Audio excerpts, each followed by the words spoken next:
Hello guys, welcome to my YouTube channel pra.education.com और RKM education पर। आज के इस वीडियो में हम एक बहुत ही दिल दहला देने वाली घटना के बारे में विस्तार से जानेंगे।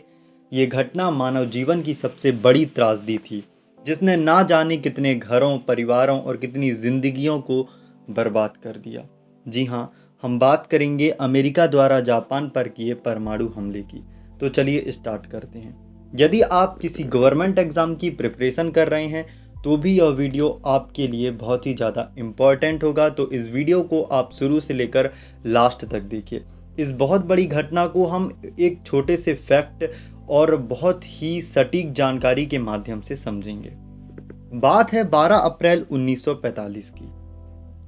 यूरोप में दूसरा विश्व युद्ध जर्मनी की राजधानी बर्लिन के आसपास सिमट चुका था, मगर एशिया में जापान पूरी ताकत से जुटा हुआ था।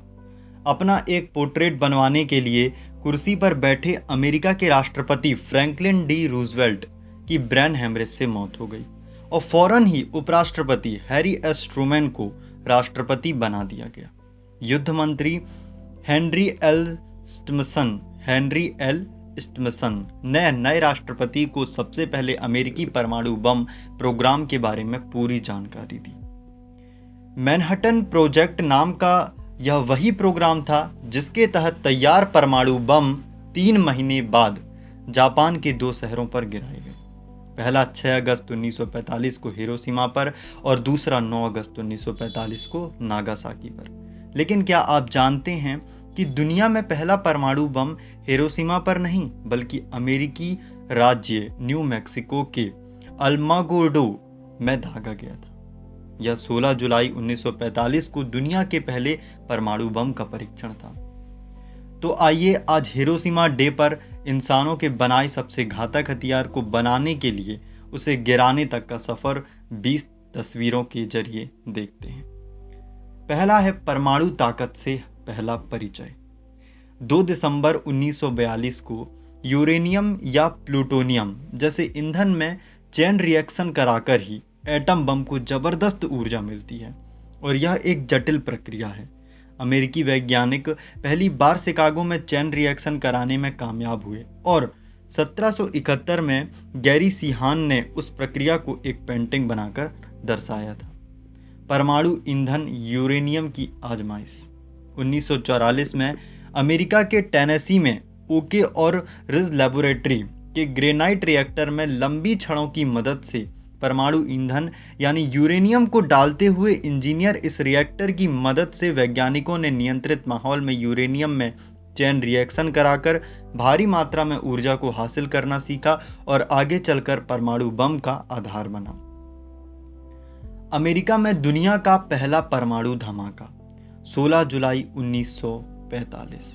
प्रोजेक्ट मैनहट्टन के तहत परमाणु वैज्ञानिकों ने अमेरिका के न्यू मैक्सिको के वीराना अल्मागोर्डो इलाके में पहले परमाणु बम का सफल परीक्षण किया और इस बम से 20,000 TNT के बराबर ऊर्जा निकली थी। इस परीक्षण स्थल को इस कविता से प्रेरित होकर मिनिट्री नाम दिया गया था। पहले टेस्ट में लोहा पिघलाया। जी हाँ, पहले टेस्ट में लोहा पिघला।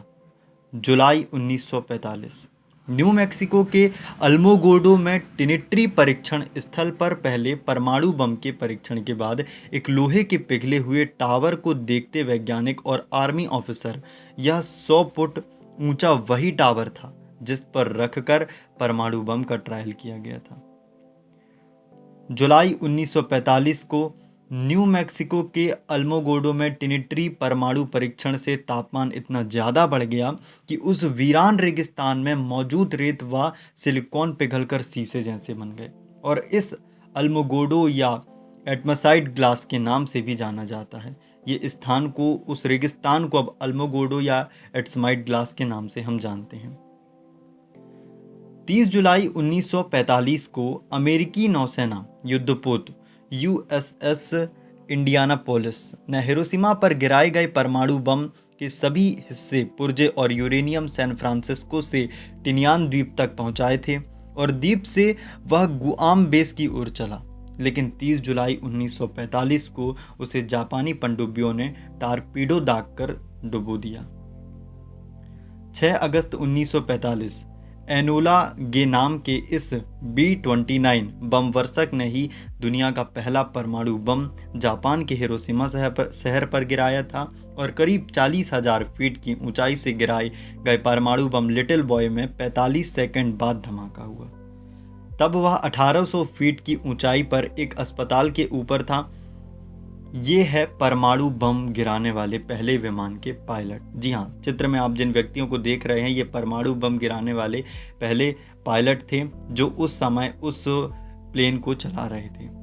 6 अगस्त 1945 एनोला गे B-29 बम वर्षक की कॉकपिट में सवार पायलट कर्नल पॉल W. टिबेट्स परमाणु बम गिराने के बेहद गोपनीय मिशन पर जाने से पहले पूरे जोश में थे।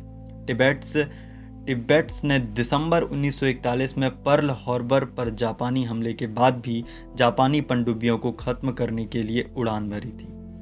पहली बार इंसान ने इंसान पर किया इतना घातक बम का इस्तेमाल। दुनिया में पहली बार इंसानों ने इंसानों पर ही घातक हथियार का इस्तेमाल किया और हिरोशिमा पर 31,000 फीट की ऊंचाई से सुबह ठीक 8:15 बजे लिटिल बॉय नाम का परमाणु बम गिराया गया। 45 सेकंड बाद जैसे ही लिटिल बॉय एक अस्पताल के ठीक ऊपर था तभी 1900 फीट की ऊंचाई पर उसमें भयावह धमाका हुआ और कुछ ही पलों में धरती का तापमान 7,000 डिग्री सेल्सियस तक पहुंच गया। इसके फौरन बाद ही 3.43 यानी कि 3.43 लाख लोगों में से 40,000 लोग भाप और राख बन गए। 9 अगस्त को नागासाकी पर परमाणु बम फैटमैन गिरने के 6 दिन बाद 15 अगस्त 1945 को जापान ने हथियार डाल दिए। उस समय जब बम गिरा था हिरोशिमा का तापमान 7,000 डिग्री सेल्सियस था और सूरज का तापमान 5,500 डिग्री सेल्सियस। आप समझ सकते हैं कि ये बम कितना घातक था, कितना विनाशकारी था। 6 अगस्त 1945 की ये घटना है। अमेरिका B-29 से बम गिराए जाने के 45 सेकंड बाद उसमें ऐसा भयावह विस्फोट हुआ कि फौरन ही 2/3 हिरोशिमा धधक उठा। धुएं का गुब्बारा 40,000 फीट की ऊंचाई तक देखा गया और शहर का तापमान 7,000 डिग्री सेल्सियस तक पहुंच गया, जबकि सूरज की सतह का तापमान 5,500 डिग्री होता है। फौरन 70,000 लोग मारे गए और इसके कुछ दिनों बाद करीब 2.10 लाख और लोगों की मौत हो गई। अगस्त 1945 हिरोशिमा के आसमान में 1800 फीट की ऊंचाई पर हुए परमाणु धमाके से 2/3 शहर मलबे में बदल गया।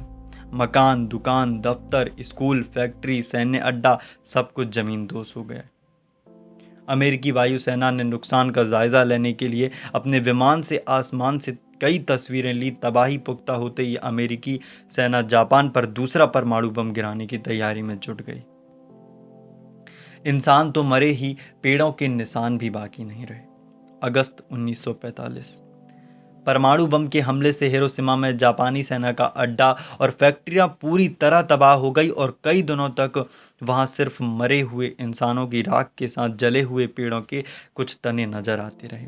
तबाही की इस तस्वीर में दूर हिरोशिमा का प्रीफेक्चरल इंडस्ट्रियल प्रमोशन हाल ही दिख रहा था। अमेरिका ने हिरोशिमा को सिर्फ सैन्य अड्डे के कारण नहीं चुना, बल्कि वह एक माध्यम शहर पर परमाणु ताकत का नुमाइश करना चाहता था ताकि जापान जल्द से जल्द हथियार डाल दे। तबाही के बाद उम्मीद की तलाश। 17 नवंबर 1945 परमाणु हमले से तबाह हिरोशिमा कुछ ही दिनों बाद दोबारा खड़े होने की कोशिश करने लगा और कुछ लोग अपनों के अवशेष तलाश रहे थे तो कुछ दोबारा जीने की राह। उम्मीदों भरी ऐसी ही तस्वीर में 2 जापानी महिलाएं एक दूर तक देखने की कोशिश में नजर आ रही हैं और यह तस्वीर परमाणु हमले से करीब 3 महीने बाद की है। परमाणु हमले के दौरान गर्मी और रेडिएशन ने लोगों पर भयावह असर डाला और यह एक ऐसी ही जापानी महिला की तस्वीर है जो रेडिएशन से इस कदर झुलसी कि उसकी त्वचा पर जापानी महिलाओं का परंपरागत परिधान किमोनो छप गया। हिरोशिमा और नागासाकी में कई पीढ़ियों तक विकृत अंग वाले बच्चों ने जन्म लिया। हिरोशिमा के 3 दिन बाद ही नागासाकी भी जमींदोज। 9 अगस्त 1945 हिरोशिमा पर पहला परमाणु बम गिरने के 3 दिन बाद एक और अमेरिकी B-29 बॉक्सकर ने जापान के बंदरगाह शहर नागासाकी पर दूसरा परमाणु बम गिरा दिया और हिरोशिमा वाले परमाणु बम में यूरेनियम था, दूसरे बम में प्लूटोनियम को बतौर ईंधन इस्तेमाल किया गया था। मोटे आकार के इस बम को फैटमैन नाम दिया गया। जी हाँ, मोटे आकार के इस बम को फैटमैन नाम दिया गया और इसमें प्लूटोनियम यूज किया गया। असल में दूसरा बम गिराने के लिए जापानी शहर कोकुरा को चुना गया था, लेकिन ऐन मौके पर कोकुरा पर बादल छा जाने से तय नीति के तहत नागासाकी पर परमाणु बम गिरा दिया गया। और यदि आज शायद वो बादल नहीं छाए होते तो आज नागासाकी की जगह कोकुरा होता। जी हाँ, हम कोकुरा और हिरोशिमा की कहानी पढ़ रहे होते, ना कि नागासाकी और हिरोशिमा। नागासाकी के स्टील प्लांट का लोहा पिघल गया। तबाही इतनी जोरदार थी, 16 सितंबर 1945 को नागासाकी पर परमाणु बम गिरने के करीब 1 महीने बाद ली गई यह तस्वीर वहां की तबाही दिखाने के लिए काफ़ी है। तस्वीर में दूर जापान के मित्सुबिशी स्टील और हथियार प्लांट का मलबा दिखाई दे रहा है। प्लांट में स्टील से बना पूरा स्ट्रक्चर पिघल चुका था। नागासाकी पर हमले के अगले ही दिन जापान की सैन्य सरकार ने मित्र देशों की शर्तें मानने का फैसला कर लिया। हालांकि कुछ सदस्य तब भी विरोध कर रहे थे, लेकिन स्थिति ऐसी बन चुकी थी कि जापान को हथियार डालने ही पड़े।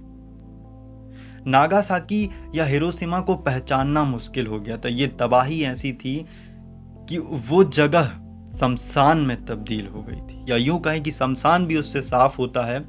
वो जगह ऐसी थी कि आप उस जगह यदि होते तो आपका दिल दहल उठता। परमाणु हमले के बाद पहाड़ियों से बसे नागासाकी और इंडस्ट्रियल सिटी हिरोशिमा के बीच अंतर करना मुश्किल था। तकरीबन पूरा नागासाकी मलबे में बदल हो चुका था। दूसरे बम ने भी फौरन 40,000 जापानियों की जान ले ली और इसके अलावा नागासाकी में झुलसने और रेडिएशन से 1 साल के भीतर 30,000 और लोगों की मौत हो गई। जी हाँ, परमाणु बम तो 2 बार गिरे, लेकिन उनका जो हमला था वो जापान में बार बार होता रहा। ये हमला अमेरिका ने नहीं, ये हमला जब परमाणु बम गिरा उसके जो रेडिएशन तत्व जो वातावरण में फैल गए, उस कारण वहाँ के बच्चे विकलांग पैदा होने लगे। वहाँ के लोगों का डाइजेशन सिस्टम, वहाँ के इम्यून सिस्टम पूरी तरीके से बिगड़ चुका था। 6 अगस्त 1945 को ही दुनिया को पता चलेगा कि पहला परमाणु बम एक मिलिट्री बेस हिरोशिमा पर गिराया गया है। हमने जर्मनी के खिलाफ लड़ाई जीत ली है और हमने इस बम का इस्तेमाल युद्ध की त्रासदी का छोटा करने और हजारों युवा अमेरिकाओं की जान बचाने के लिए किया। हम इसका इस्तेमाल तब तक करते रहेंगे जब तक हम युद्ध करने की जापान की शक्ति को पूरी तरह नष्ट नहीं कर देते। ये स्टेटमेंट था राष्ट्रपति हैरी एस ट्रूमैन परमाणु हमले के बाद का उनका ये बयान था। हवा से बम दागे और युद्ध पोत पर सरेंडर 2 सितंबर 1945। 3 दिनों के भीतर हिरोशिमा और नागासाकी की पूरी तबाही देख चुके जापान ने 10 अगस्त 1945 को मित्र देशों की शर्तें मानने का फैसला ले लिया और 15 अगस्त 1945 को सरेंडर की घोषणा कर दी। 2 सितंबर 1945 को अमेरिकी युद्धपोत USS मिस्सौरी पर औपचारिक रूप से सरेंडर के दस्तावेज पर हस्ताक्षर कर दिए और जापान की ओर से सरेंडर सेरेमनी में विदेश मंत्री शिगेमित्सु और जनरल उमेजू योशिजिरो और अन्य अधिकारी शामिल हुए। इंडस्ट्रियल प्रमोशन हॉल बना। आज यानी 6 अगस्त 2021 जब हम इस वीडियो को बना रहे हैं और इस बात पर चर्चा कर रहे हैं क्योंकि आज हिरोशिमा डे है, तो आज यानी 6 अगस्त 1945 को जो युद्ध हुआ उसके ठीक बहुत साल बाद 6 अगस्त 2021 को हिरोशिमा पर परमाणु हमले को 76 साल हो गए और तब से कई बार दुनिया परमाणु युद्ध के कागार पर पहुंच लौट गई। मगर दुनिया में कभी परमाणु हथियार इस्तेमाल नहीं हुए और हिरोशिमा का तबाह इंडस्ट्रियल प्रमोशन हाल दुनिया के पहले परमाणु हमले का स्मारक बन चुका है और इसे अब एटॉमिक डोम के नाम से भी जाना जाता है। हर साल हजारों लोग इसे देखने आते हैं। 4 साल में फिर बहने लगा हिरोशिमा। सितंबर 1949 कहते हैं कि जिंदगी अपनी राह खुद खोज लेती है। जी हाँ दोस्तों, जिंदगी अपनी राह खुद खोज लेती है। हिरोशिमा शहर से बढ़कर इसका कोई उदाहरण दुनिया में नहीं है। परमाणु बम की ऐतिहासिक तबाही झेलने के महज 4 साल के भीतर यह शहर दोबारा खड़ा हो गया और तस्वीर में हिरोशिमा का वह इलाका दिख रहा है जो परमाणु बम से तबाह हो चुका था। आज हिरोशिमा में हर साल हजारों लोग पहुंचते हैं। उनका सपना एक ऐसी दुनिया बनाना है जिसमें परमाणु हथियार ना हो।